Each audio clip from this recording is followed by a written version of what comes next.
Right, welcome to part 2 of the Republic Commando armor build. In part 1 we tackled the helmet. Now we are tackling parts of the armor. I don't know how many episodes I'm going to break this up into. It's just going to be a case of what we get done. And we are going to start off first with this, which is the backpack. So the backpack is done into separate vacuum form pieces that are going to go together. It looks like there's cracks in these, but these are relief cuts. At least that's what the instructions say, to get them off the mold in one piece. So first things first, what we've got to do is reinforce these cuts. So there's a load of spare plastic that comes with this costume, which is really useful. So we're going to cut up some of that, rough up the inside, and we're just going to glue in lots of plastic tabs to keep these seams shut. Add a little bit of filler in these gaps, smooth everything out, and work on actually trying to put these two halves together.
So I'm going to take you through what I've done on the backpack. Now obviously the main work for this, as you guys saw, was doing all the seams on the side, trying to get it all to line up in one sort of nice solid piece rather than looking like two pieces stuck together. So on the inside here you can see a lot of white plastic tabs that was used to keep the relief cuts closed and reinforce those. So those are like these bits here that just help them get it off the mould. Got some sheets of wood that I cut to the shapes and size of the actual vacuum form pattern, just to stop the sides from bowing. In the instructions it does recommend using wood to stop certain parts moving, because especially with the sides we've got a lot of filler on it, and so you know it's plastic, it's flexible, it will move. So to stop it from cracking and all the filler falling off really quickly, just a little bit of wood. This is like 3mm hardwood. I had some lying about because I've used it before to make bases for custom toy pieces. Got some more of the white plastic tabs to reinforce all the edges of the seams, to stick the two halves together. And in the areas where it's really awkward to actually stick the plastic tabs on, you can see it clearly down here, even though it's a long strip that's gone over the whole thing, like this bit here and that bit there. That's the main reason I've used this. It's just a bit of a cooking splatter screen I got from the local Wilco's. I just needed it for the mesh, so I glued the mesh in all the awkward corners that I just couldn't get the plastic in, and that just means there's something for the filler to stick to. If there's any places with large gaps, you can see that the filler's kind of gone through there and stuck to the mesh, so it's flexible and it works really well. It's a little trick I picked up from doing the DLT-19 kit build, as they use mesh and filler to put the two halves of vacuum form stock together. So pretty much did the same method here. Glued in the wooden slats to make the handles. Just to keep them in place, I first used a bit of hot glue and then some super glue, and as an extra bit on the inside you can see just some leftover Milliput there, because Milliput does bond as well as sculpt, and some Milliput on the outside edges there just to neaten it up and cover all the holes, and also give it a little bit more strength as well, so it shouldn't go anywhere. The middle bit of these handles, that was just wood glue to glue them together. Just use some rubber bands to make sure they're sort of clamped. Cut out a hole up top here. That's going to be where we have like a little EL panel that has like the lights and stuff. It says what your character is, so mine's going to say like 07 for Sev. So that's cut out, ready to go. And we won't stick the detail bit that goes over the top on there just yet. And of course got the big hole at the back here just so we can work on it when it's closed, and we will have to drill some holes in this at some point to get it to mount onto the backpack. and you know, it's just good to have an access bit. So that's most of the work, just sort of getting it together as one big shape done. So what I'm going to do now is I'm going to sand the rest of this down, maybe using some steel wool, because it does recommend steel wool for when you're actually painting the plastic. So I might not have to go with sandpaper, I'll just go over it with steel wool. Either way, this is a good test, so I'm not doing it on the actual arm, I'm doing it on the backpack, so it's easy to redo if it messes up. And then go over it with a plastic primer. Again, that helps me see if there's any major bits that I've missed that I need to go over again with more filler or anything else. And then we can start doing the paint job on the backpack, which is going to be fun, because apparently this bit is the hardest bit to do according to the instructions. So obviously I wanted to get it done and out of the way first so I can focus on doing the fun stuff, which is the actual armor pieces. So it shouldn't be too cold outside, so I should be able to do the first layer primer tonight and then leave it and come back to it tomorrow.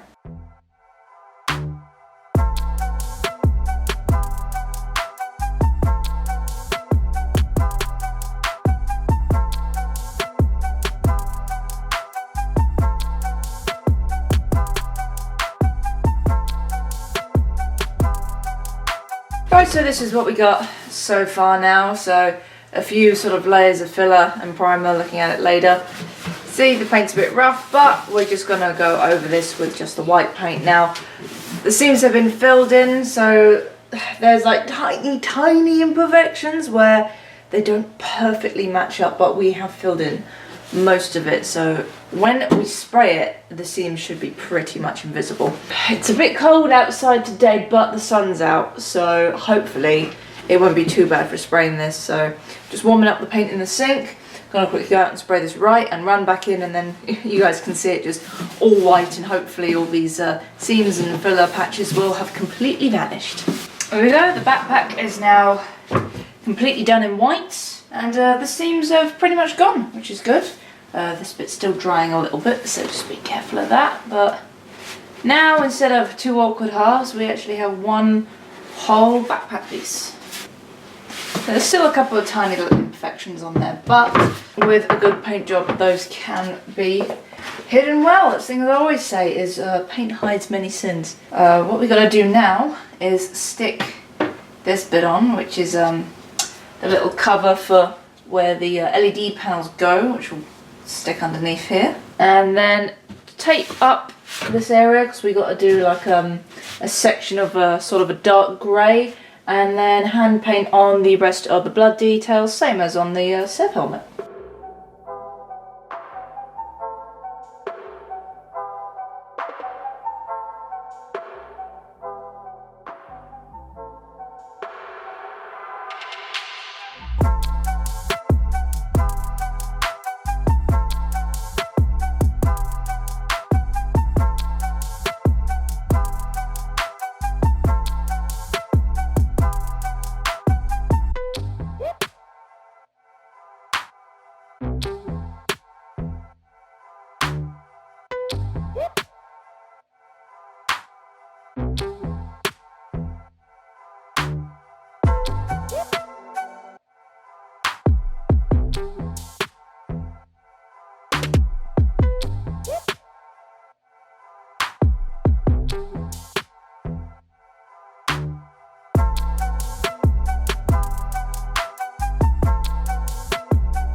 so the last bit we have to do on this backpack is the light in the back here.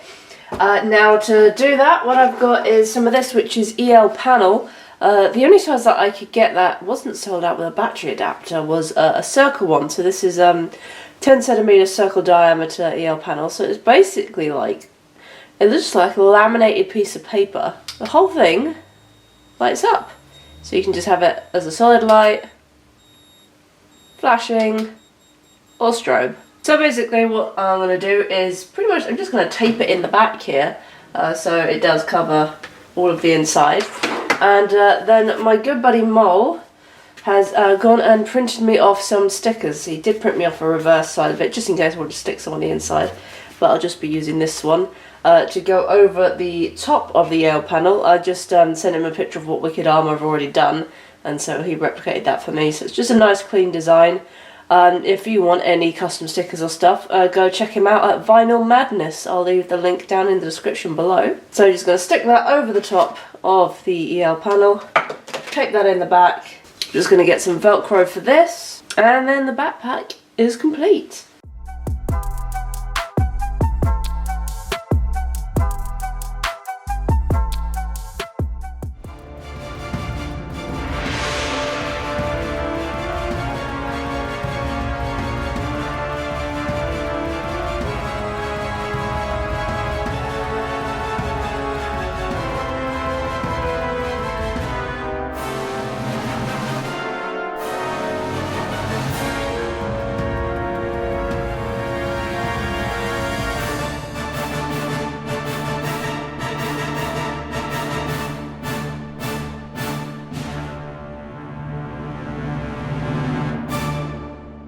So there we go, part 2 of the Republic Commando Sev build is now complete. So the next part we're going to be working on is obviously the main armour. Now this is the part that's going to take the time, because obviously in kit form you got to put things together, and unlike Stormtrooper armour where all the creases and stuff are sort of built in, so you just glue things together, this is going to kind of be the same as the backpack where you've got to seam stuff, so have two pieces together and then hide the seam down the side. Hopefully not as awkward as the backpack, as that took a while to get that looking nice and smooth, but fingers crossed. Also, because I am not the height and the width of the Republic Commando characters, I then need to modify it to be able to fit me, so that might involve cutting things down, extra padding, playing around with the straps. So I will try and keep things updated as quick as I can, but this is going to be a long build and I do not intend to rush it, so I'll have episodes out as and when I can get them out. So a big thank you to you guys for watching, and as always thank you to the supporters on Patreon who get to see stuff like this a little bit earlier. Thank you to Jeff Kenny, who has pledged to have his name shouted out on my videos for supporting this channel. Hope you guys had a great Christmas. I may be doing a Rise of Skywalker review soon, if not before this then after this, or maybe not. I did enjoy it, I'll let you know that. So thank you very much for watching. I'll see you in the next episode of the Republic Commando build or the Rise of Skywalker review. And as always, may the Force be with you.